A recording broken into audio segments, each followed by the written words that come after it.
Of course, that's if you have the $1,000 to cover the cost of the Note. The Android-powered Note 9 looks almost exactly like the Note 8, which costs $749 unlocked. So if you were hoping for a radical redesign, you're out of luck. The 9 looks like a carbon copy of the 8. There are some subtle differences. The Note 9 is a hair larger, though you'd need a magnifying glass to notice. Samsung used that extra real estate to increase the size of the Note's display from 6.3 inches to 6.4.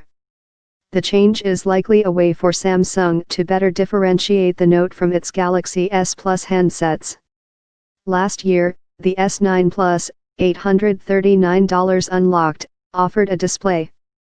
Meanwhile, the Note 8, which is supposed to be the company's big screen beast, had a panel, making it silly to opt for the pricier Note 8 since it's not much bigger.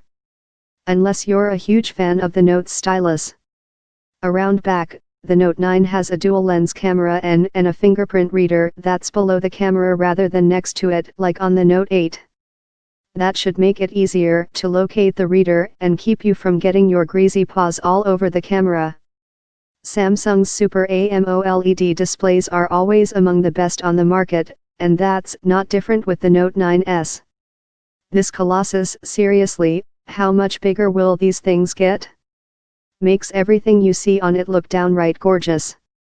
It's saying something when, at this point in the game, there's little else Samsung can do to improve on its displays.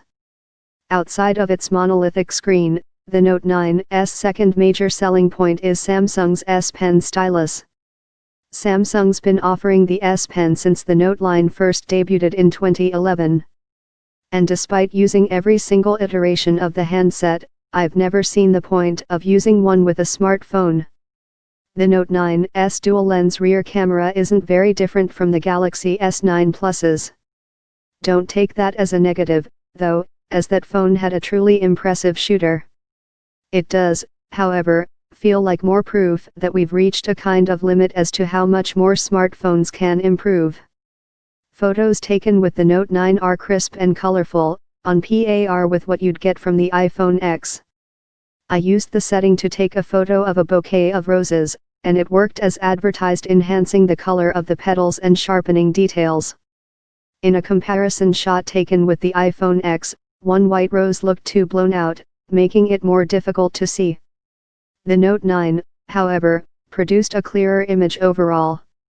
That said, the Note 9's shot was also darker, which seems to be the case when using scene optimization. I noticed a similar effect when taking a shot of a collection of plants. Without scene optimization on, images looked far more natural. It's worth noting that scene optimization takes a second to actually kick in, so it's not going to be too useful when taking photos of quick-hit moments. It's more for staged photos, like when you feel the overwhelming need to take a photo of your dinner.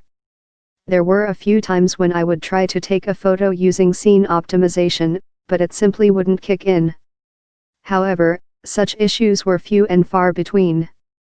There's plenty of horsepower packed into the Note 9, which should come as no surprise to anyone who's used a Note in the past.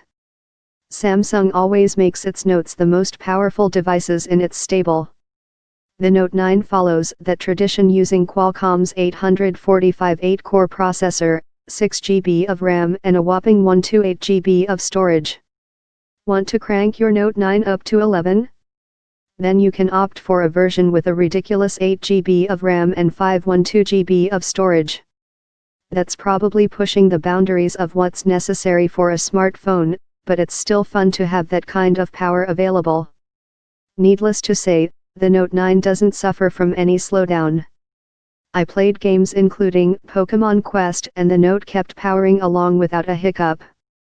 To help manage the handset's power, Samsung says it increased the size of the heat dissipator in the handset, which should keep performance stable for longer periods of time.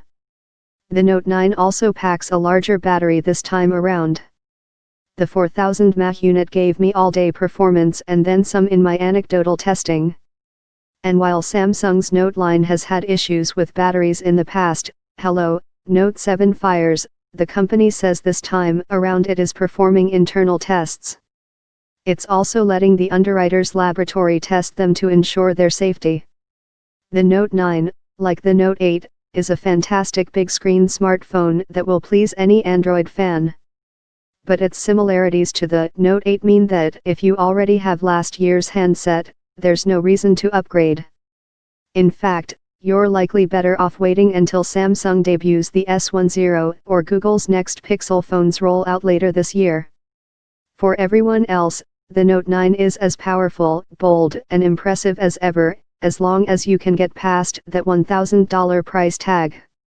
More from Dan. Email Daniel Howley at Dowley@. Follow him on Twitter at Daniel Howley.